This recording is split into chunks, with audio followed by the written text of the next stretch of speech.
പരിശുദ്ധ അമ്മയുടെ ജന്മത്തിരുനാളിനോട് ഏറ്റവും അടുത്തായിരിക്കുന്ന ഇന്നേ ദിവസം വിശുദ്ധ ലൂക്കോസിൻ്റെ സുവിശേഷം 2-ാം അധ്യായം 19-ാം വാക്യം. മറിയമാകട്ടെ ഇവയെല്ലാം ഹൃദയത്തിൽ സംഗ്രഹിച്ച് ഗാഢമായി ചിന്തിച്ചു കൊണ്ടിരുന്നു.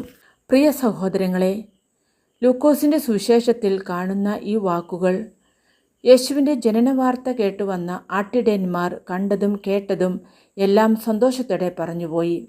എന്നാൽ മറിയത്തിൻ്റെ പ്രതികരണം വളരെ വ്യത്യസ്തമായിരുന്നു. അവൾ വാക്കുകൾ കൊണ്ട് പ്രതികരിച്ചില്ല, ആഘോഷത്തിൽ മുഴുങ്ങിപ്പോയില്ല. മറിച്ച് അവൾ ശാന്തമായി ഹൃദയത്തിൽ ആലോചിച്ചു. ഇവിടെ നാം കാണുന്നത് വിശ്വാസ ജീവിതത്തിൽ ധ്യാനം എത്ര പ്രധാനമാണെന്ന്. സംഭവങ്ങൾ നമ്മെ സന്തോഷിപ്പിക്കാം, ഭയപ്പെടുത്താം, അല്ലെങ്കിൽ ആശ്ചര്യപ്പെടുത്താം. പക്ഷേ മറിയത്തെപ്പോലെ നാം അവയെല്ലാം ഹൃദയത്തിൽ സൂക്ഷിച്ച് ദൈവത്തിൻ്റെ സ്വരം തിരിച്ചറിയാൻ ശ്രമിക്കണം. ഇത് നമ്മെ 2 കാര്യങ്ങൾ പഠിപ്പിക്കുന്നു. ഒന്ന്, ഹൃദയത്തെ സൂക്ഷിക്കൽ.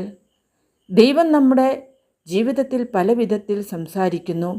സംഭവങ്ങൾ മുഖേന, ആളുകളുടെ വാക്കുകൾ മുഖേന, അനുഭവങ്ങൾ മുഖേന. അവയെ സാധാരണമായി മറന്നു പോകരുത്. മറിച്ച് മറിയത്തെപ്പോലെ അത് ഹൃദയത്തിൽ സൂക്ഷിക്കണം. 2, ധ്യാനിച്ച് തിരിച്ചറിയണം. മറിയം വെറും സൂക്ഷിച്ചില്ല, അവൾ ധ്യാനിച്ചു ദൈവത്തിൻ്റെ പ്രവർത്തനങ്ങളെക്കുറിച്ച് നിരന്തരം ചിന്തിച്ചു. നമ്മുടെ ജീവിതത്തിലെ സന്തോഷം, കഷ്ടപ്പാട്, ആശീർവാദങ്ങൾ ഇവയെല്ലാം ദൈവത്തിൻ്റെ പദ്ധതിയുടെ ഭാഗമാണെന്ന് തിരിച്ചറിയാൻ ധ്യാനത്തിൻ്റെ ശീലം അനിവാര്യമാണ്. അതുകൊണ്ട് പരിശുദ്ധ മറിയത്തിൻ്റെ മാതൃകയിൽ നിന്ന് നമുക്ക് പഠിക്കാനാവുന്നത് 3 കാര്യങ്ങളാണ്. 1, ദൈവം നമ്മുടെ ജീവിതത്തിൽ ചെയ്യുന്ന കാര്യങ്ങൾ ഒഴുകിപ്പോകാതെ മനസ്സിൽ സൂക്ഷിക്കുക. 2, സംഭവങ്ങളുടെ അർത്ഥം മനസ്സിലാക്കാൻ പ്രാർത്ഥനാപൂർവ്വം ധ്യാനിക്കുക. 3, നമ്മുടെ ഹൃദയത്തെ ദൈവത്തിന് തുറന്നു കൊടുക്കുക. ഇന്നത്തെ ലോകം നമ്മെ തിരക്കിലും ശബ്ദത്തിലും നിറച്ചിരിക്കുന്നു.